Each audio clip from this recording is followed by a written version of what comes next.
Well, I think we'll get started, everybody, because it's 11 o'clock and I know we have a lot to share today. I'm really, really happy to have Cheryl, Ryan Chan, and Paul Joyce as our guests today to talk about their experiences with Nicky's Law, Dana's Law. And after that, we'll get into a little bit around what's happening with implementation and the next steps that we all need to take as advocates and stakeholders for this law. But I also just wanted to take a minute to just say today, I think many of you know, is James Bostic's funeral. And I just wanted to express, you know, all of my sympathies towards their family. And Beth Bostic has been a big supporter of Nicky's Law, Dana's Law, and her advocacy, oh my gosh, went a long way for this legislation. So I just wanted to acknowledge that and wish that I could be there. I couldn't get there yesterday to the wake either because I was teaching, but sending lots of love. So I want to introduce Cheryl first because she's going to speak for a little while and then we'll take some questions. And, you know, thinking about having her on today, I just felt so much gratitude, and I know every single person on this Zoom call feels the same way. To you, Cheryl, to Paul, to your families. And I mentioned this too, we talked a lot through the last 2-3 years about process and about advocacy. And we didn't talk a lot about the experience of going through this as a parent and how important that is and inspiring that is to other parents and professionals who may want to come forward and work on legislation with organizations and their legislators. So I would love to hear from you, Cheryl, and that's kind of what we're going to do today, hear from Cheryl and Paul. We'll hear about their journey. We'll talk about the updates on implementation and the issues that we're facing because of COVID-19 and just kind of how we're going to move forward.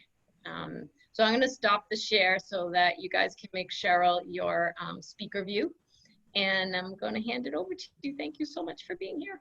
Oh, thank you, Maura. It's always, always, always a pleasure to spend time with you, to spend time with Paul.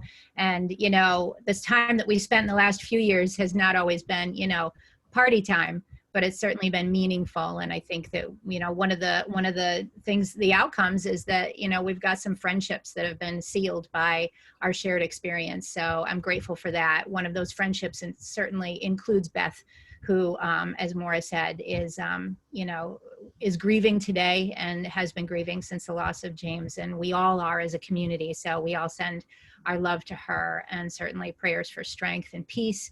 As she moves on, she'll, you know, I'm sure that she will continue to be a strong voice for all of us. So thank you again for having me. I'm here for a very limited time. I'm not going to be able to stay for very long because I'm meeting with some very important people right after this, but I'm happy to share a few minutes with you to just kind of give you an overview. But I will tell you that back in May, I did a webinar as part of the Shared Living and AFC conference, hosted in part by Nonotuck Resource Associates and a number of other providers. And that 1-hour webinar, it was all about Nicky's Law, and I did a deep, deep dive into my story. And right from the very beginning, I share the DPPC reports. I share, you know, all of the steps that I took and so on and so forth. And then I go into some of the key lessons that I learned through that experience. That entire webinar is on my website. So if you don't mind, Maura, my website is personcenteredplanning.com. And there's a tab at the menu for Nicky's Law. So I would invite all of you, since I don't have enough time today, and I apologize for that, I would invite you to check that out, you know, listen to it while you're wandering around or cooking dinner or whatever. But that's my story from soup to nuts. In terms of that, I'll send that with the PowerPoint. Thank you very much, Maura. So, you know, in just a few minutes, it's hard to really compact the whole story, but my 30-second spiel that I kind of came up with mostly for the press as we were going through Nicky's Law is I found out that my son had been abused, and there were multiple stories that where I was expecting, or my husband and I were expecting, one that we already had been given a heads up about. When the DPPC reports arrived, there were multiple. And, you know, to say that that was, I don't even think there's words, right? A lot of us are parents here, but at any rate, all of us are invested and stakeholders and loved ones. But so it's hard to describe the, you know, the pain and the shock and the grief and all of that, the guilt. But, you know, I'm one of these people that I'm not able to just kind of linger on that. I'm an action taker. So the first thing I did was to call the DPPC, which there will be, you know, there's explanations of that. A lot of people know what that is, but that's the Massachusetts State Police governing arm that manages complaints of abuse against people with disabilities. At any rate, I called them and I said, in the course of that conversation, learning a little bit more about what my rights were as mom and so on, I asked the question, what mechanism is in place to ensure that these abusers who had been fired from their positions with the agency and told not to go near Nicky, fine and well, but for the remainder of the population of people, what mechanism was in place that prevents them from going and getting a job at another provider agency and doing this all over again? And the answer to my question was none. There is no mechanism in place. All of these abusers can go through our system, whether their abuse is substantiated or not. They can simply leave that job and go and get another one. And there is nothing for providers, no way for providers to know about that history. It does not show up in a query unless it goes through a court of law. So it just gets kind of buried. And that was clearly not acceptable. So that started my journey. I contacted my legislators. I said, this has got to change. And they agreed with me. And Senator Mike Moore, who was my senator at the time and Nicky's senator where he lives, also got a hold of me right away. And he brought in the ARC of Massachusetts. And together we launched this journey. You know, there are a number of lessons that came out of this. I will tell you that I get a lot of emails I have over the past many years about from families and parents and others who have experienced some sort of traumatic event and would like to see and are identifying or trying to identify legal methods or legal steps that they can take or advocacy that they can take to do something similar to what my husband and then the Joyces, when they joined us, all did together with the ARC to affect change. And I talk about that on that long webinar that I do a lot. But I will tell you that it was not easy. Some of the things that I think are important to say, it's not easy to make a decision to name a law after your child or you or the person that was affected. You can't take those decisions lightly because it launches you into the face of the community. It makes you the face of the issue, and you have to be really, really prepared and really have, you know, a strong sense of an understanding of what that can mean, because the outreach that I made, and in fact, Nicky's abuse, all took place in 2004.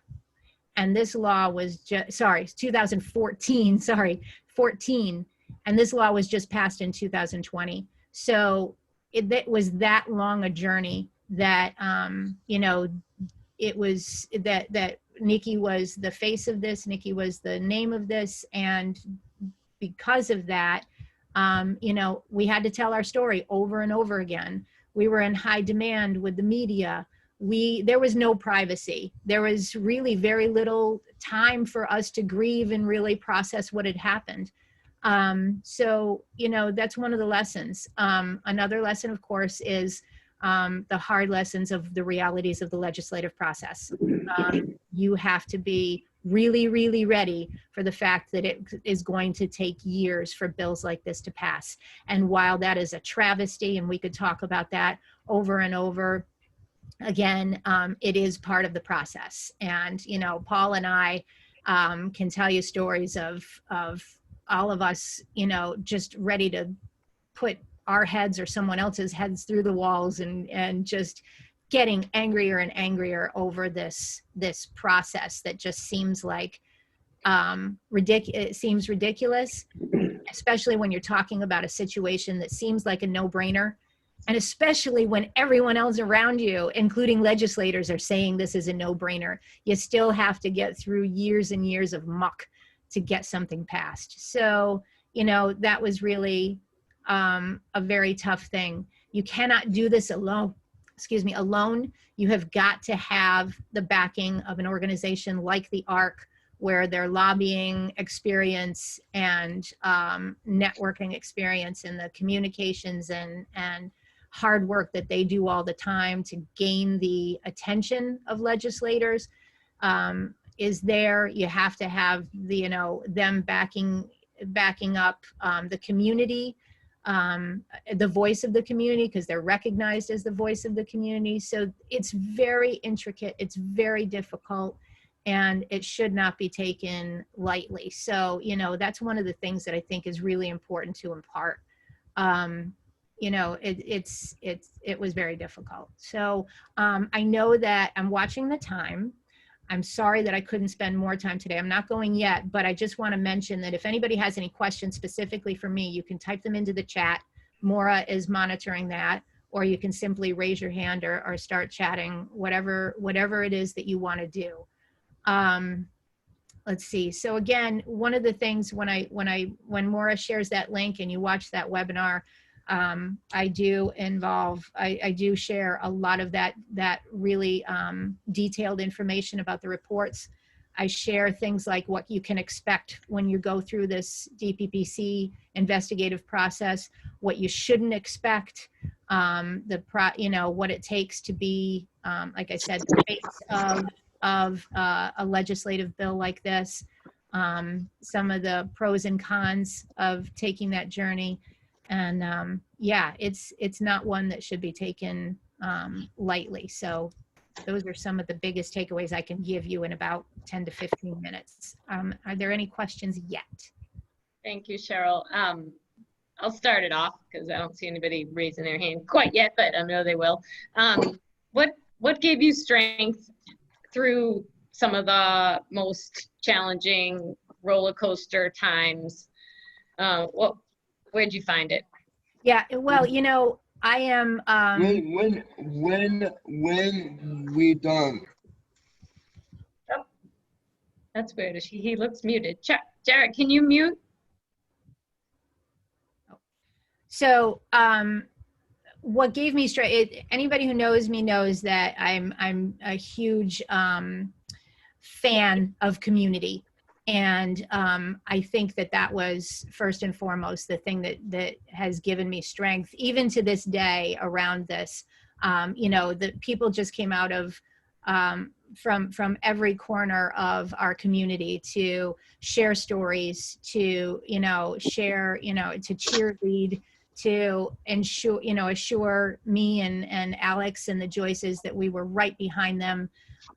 You know, social media is a great thing for, it's a terrible thing in a lot of ways, but it's a great thing for a lot of things. And so I was able to draw strength from that. You know, I'm very fortunate that I have good relationships with a whole lot of people in my community.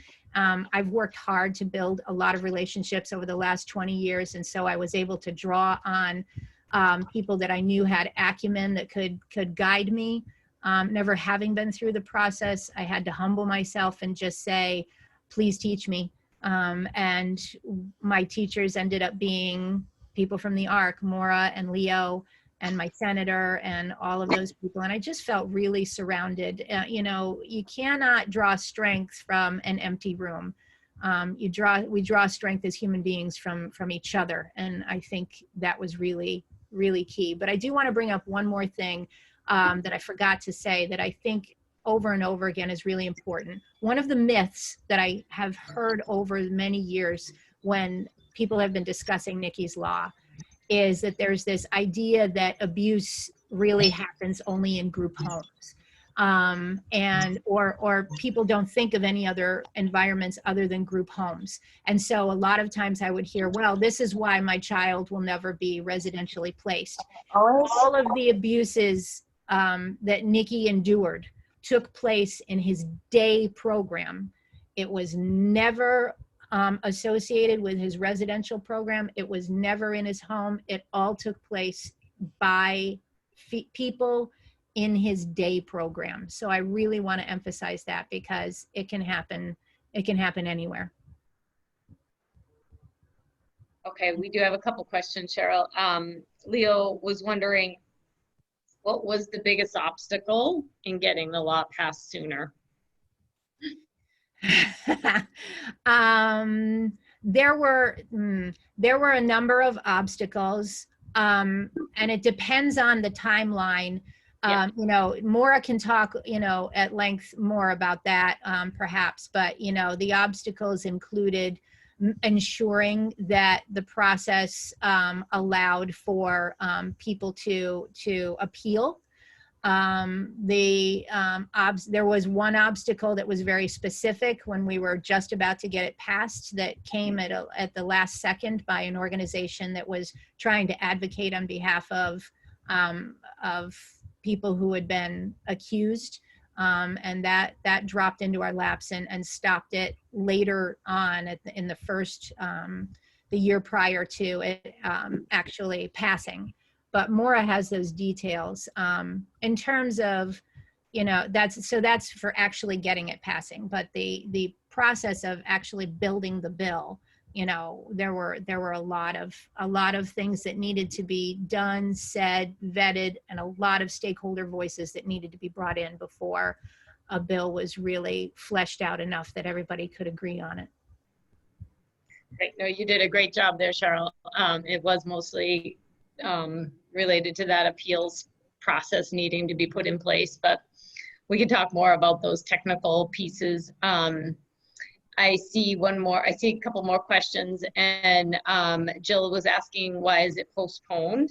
And we're definitely going to get into that as well. But you know, for what I can say to you right now is we're pretty sure it's probably going to have some delay because of COVID-19 and the fact that agencies have had to shut down, just like, you know, all of our schools and day programs and work situations.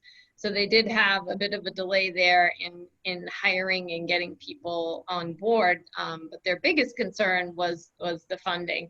So we'll talk about that and the advocacy that we all did, you know, to make sure that funding is in place after we hear from Paul. And Donna also is grateful. I'm sure everybody is very grateful, and also to hear that the abuse hadn't taken place at the residential home. It's kind of scary. It's like, you know, yeah, it can occur in the community. It can occur where there are other people around, and, you know, it's not just done in a private place. No, and Nicky's abuses happened in public parks where there were other people around, but they were, you know, hidden in the van parked in a public park. So, and Nicky had 2 staff, not 1, and so there were witnesses. So, you know, we cannot make any assumptions about when or under what circumstances abuses can take place. Wow. Right. My God.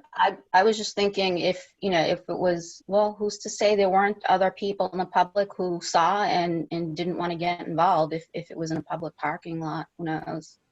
That's right. Well, you know, when you see a young man who, you know, is wearing a helmet and, you know, is awkward in his movements, then a lot of people immediately, or a lot of people, you know, instantly think, okay, there's something wrong with that person. And as soon as we think there might be something wrong with that person, then we start to devalue them and we start to think of them as less.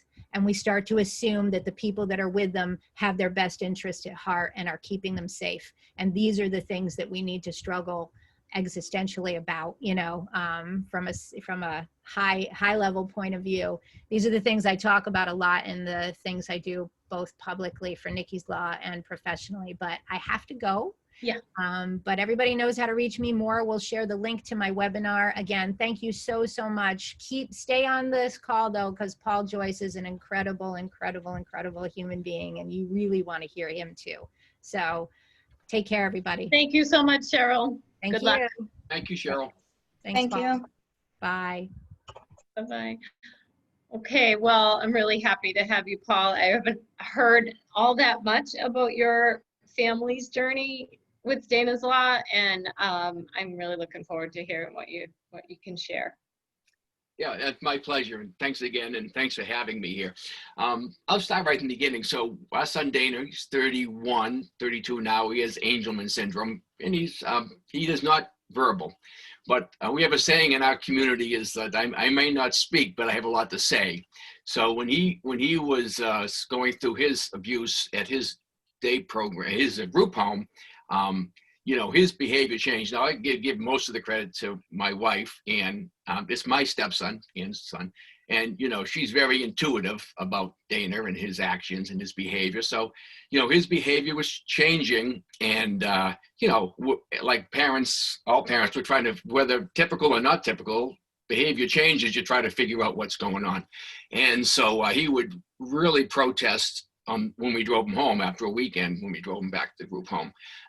And so we first said, we'll get a bigger van so we could put him back. He would actually grab my shoulder and literally tear the shirt off my back, just trying to let us know, not his fault, but that things weren't good at his house. So eventually my wife had said, I got to do something. So she actually bought a video camera, and put it in his room. It looked like an air freshener, and was motion detected. And so when someone walked in the room, it went on 60-minute clips. And we would go there on the weekends, drop them off, and it was like, Sachi and Hutch. She would look around the corner when I went in, and I'd switch the card in the thing. And this is all legal, by the way, because as long as you're not recording voice, this is his private room, so there were no legal issues about what we were doing. So we would take this little card back to the house, and my wife would put it in the computer, and there would be hundreds of these little 60-second clips. Sometimes the wind would just blow the curtain. It would turn it on for 60 seconds. Well, eventually we stopped for a while, and we started for a while, and then we started up again. It was just, I think it was Easter Sunday or whatever, and we discovered the first abuse, Dana being hit by a caregiver. And there was actually two individuals that were we saw hitting Dana. So, it was, you can imagine the guilt and there is no words like Cheryl said, but we did immediately what Cheryl did. We got on the phone, reported it to the DPPC. I get those letters mixed up. And it was a weekend. It was a Sunday. So we got a notice, a call from somebody, and we got a call from someone, because it goes to the state police. They have a division that handles these. So we got a call from an individual that says, yeah, I reviewed the tape, but we don't think it's criminal. And we were shocked, and says, how can you not think this is criminal? He says, yeah, everybody says they have a videotape. I says, well, I don't say we do have a videotape. So Ann knew somebody who knew somebody who was the captain in charge of this division, and we somehow got to him. I forget the exact channels we went, but my wife's not going to give up. She's, there's no way. So she finally got a hold of this guy who said to this, anyways, it came down, so a guy finally called us, and state police lieutenant, and he came to our house on a Monday morning.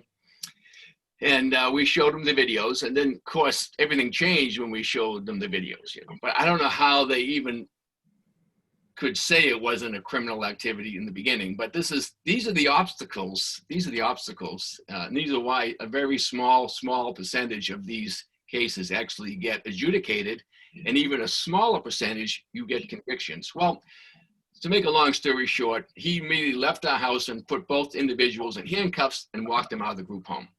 Both arrested for assault and battery on a disabled person. It was only because we had a videotape. So fast forward, 2 trials, Ann testified in both. One pleaded out, one was convicted. But to just strengthen the point of why this register is so important, the first individual, he's convicted.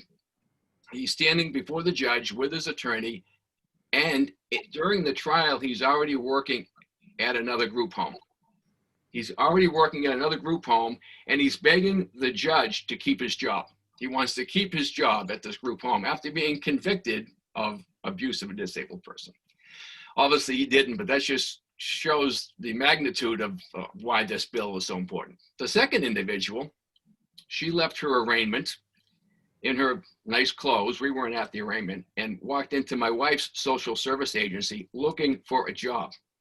She looking for a job after she just left the court saying, the judge says I can work for you if you give me a letter saying it's okay.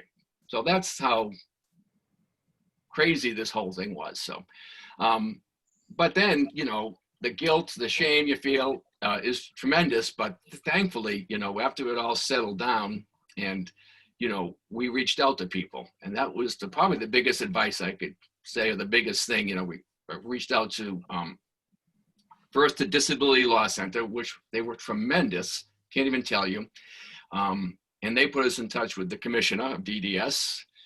Secondly, our first priority was getting Dana in a new home, a safe place. He was with us for months, but we got him replaced, so he's good.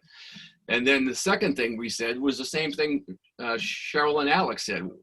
How can we fix this? And this was probably the most healing part of this whole journey was, how can we fix it? And Senator O'Connor was our senator. He was tremendous. And, he started filing legislation for this register, because we asked the same questions that the Chans asked. Senator Moore was doing the same thing for Cheryl and Alex, and Patrick O'Connor was doing the same thing for the Joyces, and starting that legislative process was probably the most, the most healing part of this whole thing. Dana was safe, thankfully.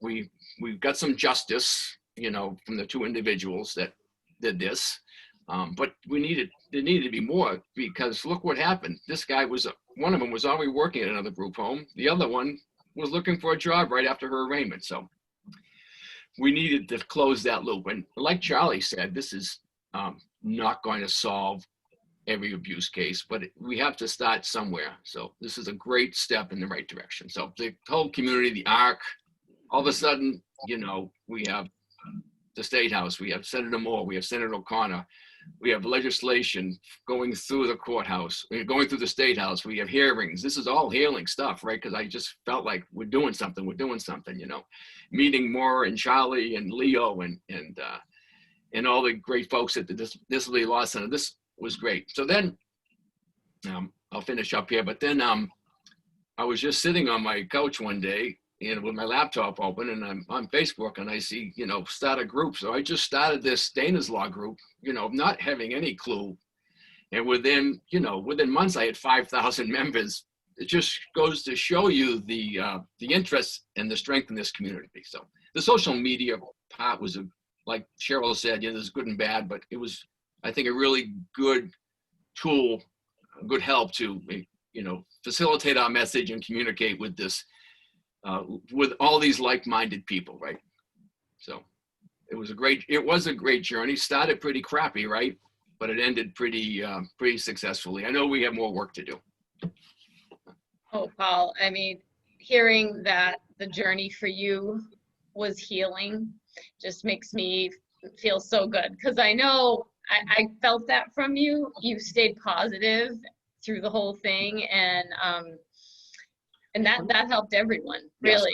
Yes. So as a husband, one of the most difficult parts was trying to console my wife. Yeah. I felt helpless, right? Because there's no words. So doing this together was probably the best thing we could have done. And that group is phenomenal on Facebook. It was a huge impact on the bill. because we had so many numbers. We shared advocacy templates, and boom, we had thousands of people writing, and Nicky saw too. So grateful, and thank you so much for sharing that, because I think people need to know it can be healing, it can be really trying, and but the support is there from the community, from DLC, from the ARC, from all of us. So let's see, I think we have a few questions for you, Paul. Oops, hold on. Can you share the name of the recording device and where it's available? I can send that to Maura. It was, my wife found it online someplace, and there's probably a much tech savvier version of what we used, but I do have a picture of it on my phone, and Maura, I'm happy to send it to you, or if you want it, and you can send it. Anyone who's looking for it, I'm happy to send you. I just basically have a picture of it with the name of it, but we found it online of some company. That's okay. Yeah, I'll send it out with Cheryl's link. Yeah. And I think today's, that was 3 or 4 years ago, and maybe 3 years ago. I think you could even probably find a better solution. But like I said, it was completely legal. We weren't trying to be sneaky. We were just trying to protect our son. And it's his private space. And the key is you can't record voices, And I think, we think about advocacy and it never ends, I think a next logical step, not to get into it now, but would be to, put cameras in group homes, I think it's something that I know there's some bills out there, but I think it's probably the next big push in my mind. Yep, that and safety. Expanding the registry, and that once we get this implementation piece going, that'll be the next thing. We'll have to start. It's on my mind. Absolutely. Yeah. You also, people are thanking you for starting the Facebook group, and just the dismay around a person who's basically been confirmed of abusing could actually want to keep their job, and that's what we have to rally against, that craziness. And also what Cheryl said about the bias that exists and how we have to continue, because if people even for a minute think it really doesn't matter if something is wrong with that person, we don't have to worry about abuse, then we're not going to get anywhere. And so we do have a long way to go fighting the bias and fighting the system, but we certainly have a really strong group, and really appreciate you and Cheryl today, and Anne and Alex and Dana and Nicky. I give most of the credit to Anne. Like, she's the one that initiated all this, and I, quite frankly, when the whole idea of the camera scared me, because I was just fearful of what we were going to find, and we did, so. But she pushed, and she says, no, we got to do this. We got to do this. I know there's something wrong. I know my son. So I give her most of the credit. She's amazing, beautiful and fierce. You don't mess with her. Right. All right. Well, I'm going to shoot us back to some slides quick, and if we can still take more questions, but I don't want to get too leave you guys on here too long. So I did share this last week, but I just wanted to quickly go over the timeline in 220 of what's been going on with Nicky's Law, Dana's Law. So we all know the governor released the budget bill in January, but Nicky's Law, Dana's Law wasn't officially legislation that turned into law and signed until March. So of course, the money was not put into the budget under DPPC for this particular purpose, since the bill really wasn't passed at that point in time. But there was, understanding in House and Senate Ways and Means that money would come through their budget. But COVID came, and neither Senate or House Ways and Means had really an opportunity to release a budget. And now we know that the budget has been released in 1/12 increments, and this is not how we're able to add money to a budget. It's not going to happen that way. So we then heard the concerns from DPPC that they were unable to get started on this because they didn't even have like the backup funds to get going to build the technology. And really, they were also indicating that they had some delays given COVID, that their agency had been, you know, semi shut down and working from home and backed up like a lot of us. So the one thing we can't do is force an agency like DPPC to start this registry without the funds to do so. So the chairs of Children, Families, and Persons with Disabilities got on this, and they said, you know, we have to do something about this. We have to get the funding. Otherwise, we're not going to be able to stop this delay. So we all jumped in at that point, and you know, Disability Law Center and the ARC and all of you wrote to the governor. We wrote to Administration and Finance Secretary Heffernan. Many of you contacted your legislators, and we contacted the Secretary of Health and Human Services as well. And if some of you saw this on the ARC's post or my Facebook page, but we got a pretty quick response from Secretary Sutters, and we kind of keeping it right here in writing, documented, that says, you know, she was reaffirming that FY21 funds remain available for DPPC to engage in the implementation of this registry work immediately, and that they will continue to monitor this important initiative. So excellent news, and it really shows the power of our advocacy. And I think they remember the wrath of this community, and that we aren't going to let this go at all. And the other piece that I think really got through was our added concern and worry about the safety of our loved ones during COVID, because of the lack of oversight, the lack of DDS on-site visits, the lack of family members being able to go into bedrooms and visit their loved ones on any kind of regular basis. So everyone agrees that this is a very volatile time, and that super important we don't delay.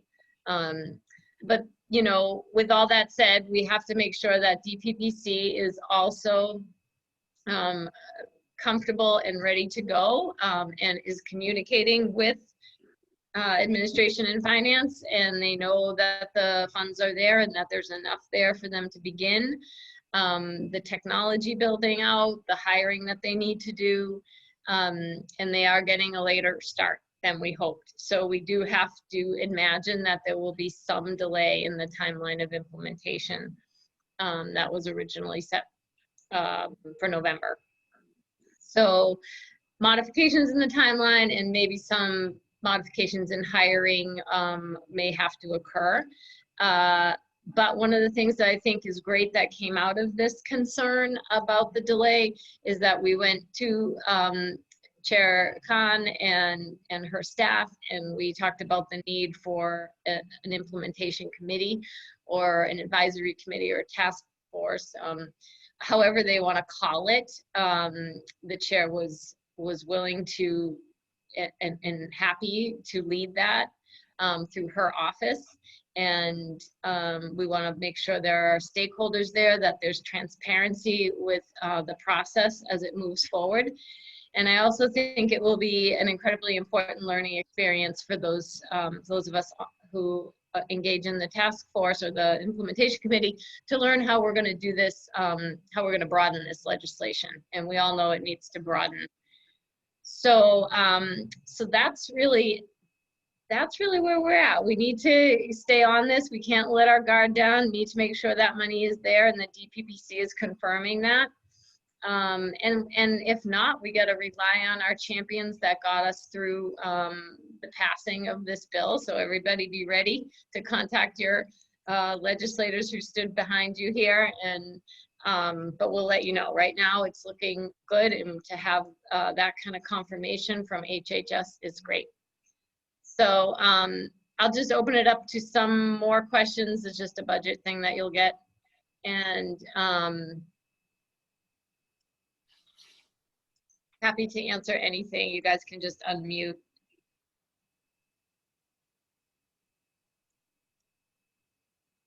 So it's good news, and I think we're going to move forward and, you know, push for as soon as possible of an implementation.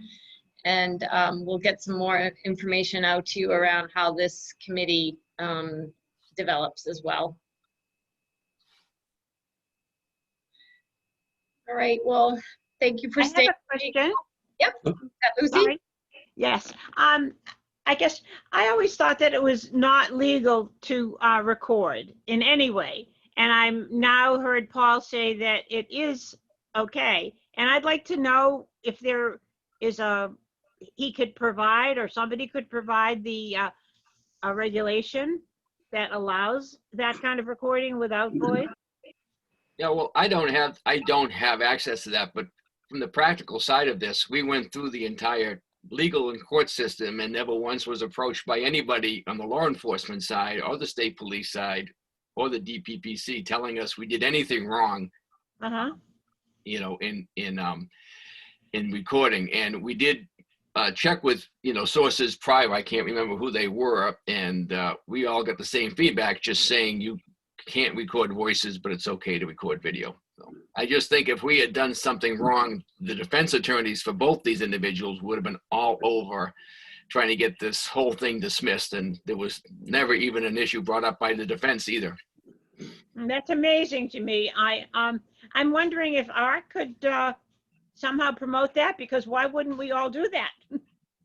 Yeah, it's your I see that Hillary's on the line. I don't know if she has any more legal information on that piece, but it's something we can definitely look into. Oops, she's unmuting. Yay. I just unmuted. Thank you. I was just kind of listening from afar while doing some other stuff. So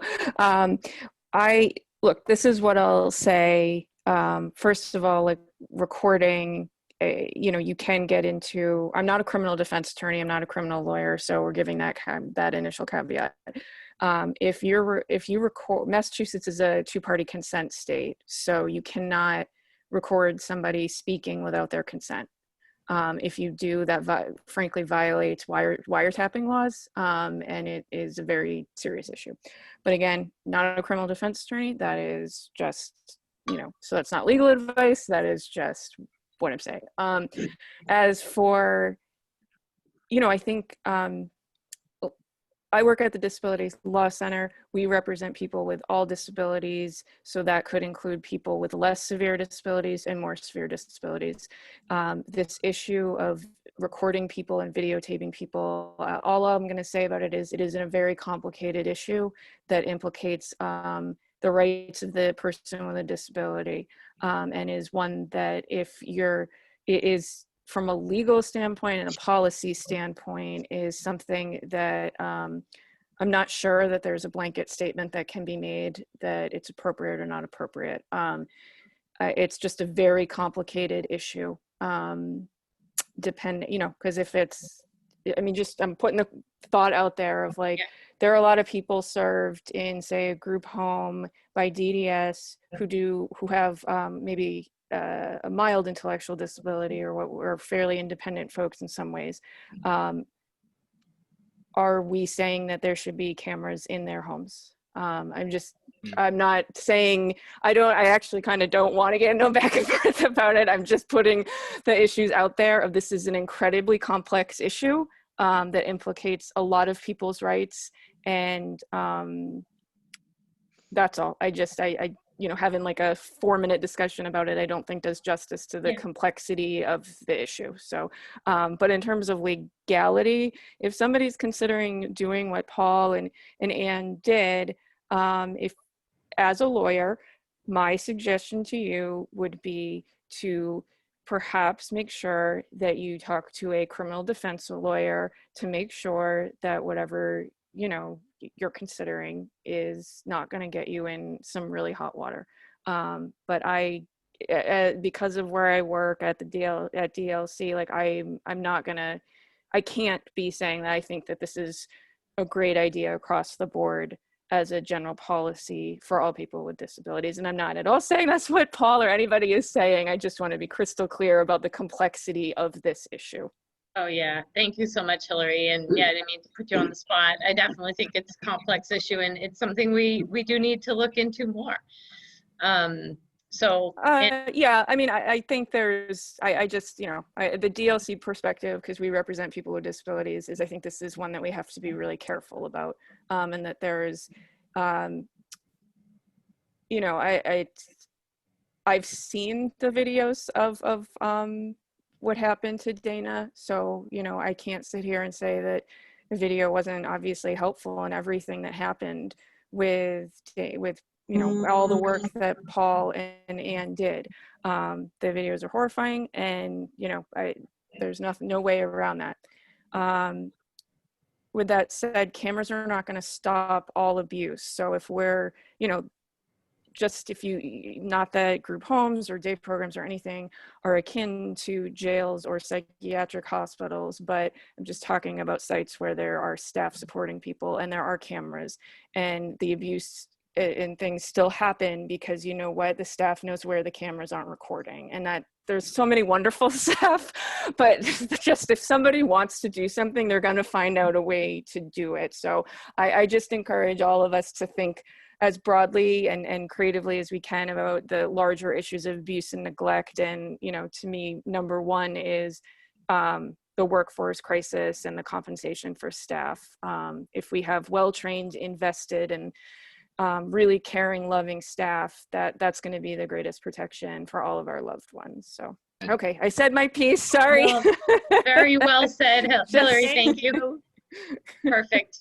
Yeah, and of course, Jill was saying about the HIPAA when it's not a private room. So yeah, lots of concerns. So I would agree with Hillary to check yourself. Yeah.